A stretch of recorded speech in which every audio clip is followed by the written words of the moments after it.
तो ABP reporter देख रहे हैं आप और तमाम बड़ी खबरें लेकर हाजिर हैं हम। और चलिए एक बड़ी खबर आपको इस वक्त बता देते हैं। प्रमोशन में आरक्षण से जुड़ी हुई इस मुद्दे को लेकर सुप्रीम कोर्ट से एक बड़ी खबर आ रही है। सुप्रीम कोर्ट ने कहा है कि हम इसके लिए अपनी तरफ से कोई पैमाना तय नहीं करेंगे। सुप्रीम कोर्ट ने कहा है कि प्रमोशन में आरक्षण से पहले उच्च पदों पर प्रतिनिधित्व के आंकड़े जुटाना जरूरी है।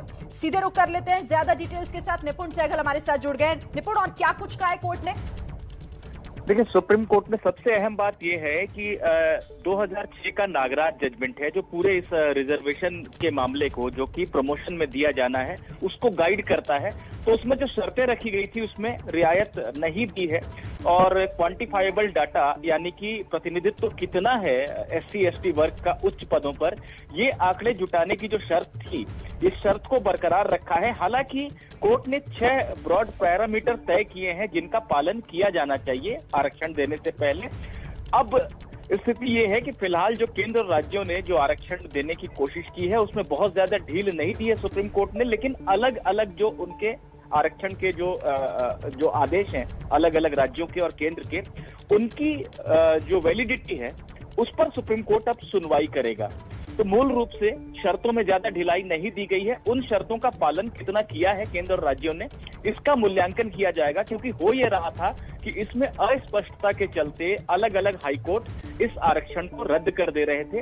अब supreme court case by case देखेगा और जो अपने पैरामीटर तय किए हैं उनके आधार पर मूल्यांकन करके अनुमति देगा। 24 फरवरी से यह सुनवाई शुरू होगी।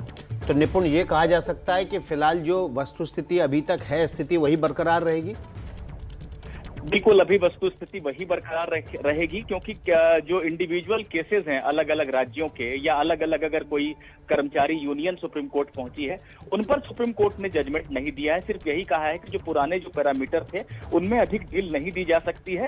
हालांकि कोर्ट ने 6 श्रेणी बनाई है जिसको अध्ययन करना पड़ेगा कि 6 बिंदु हैं जिनके आधार पर केंद्र और राज्य आगे बढ़ सकते हैं। अब इन 6 बिंदुओं के आधार पर भी मूल्यांकन होगा कि राज्यों ने और केंद्र ने जो अपने यहाँ आरक्षण देने की कोशिश की है उसमें कितना पालन हुआ है।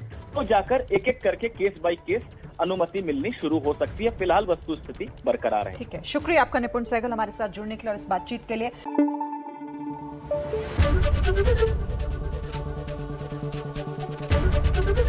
एबीपी न्यूज आपको रखे आगे।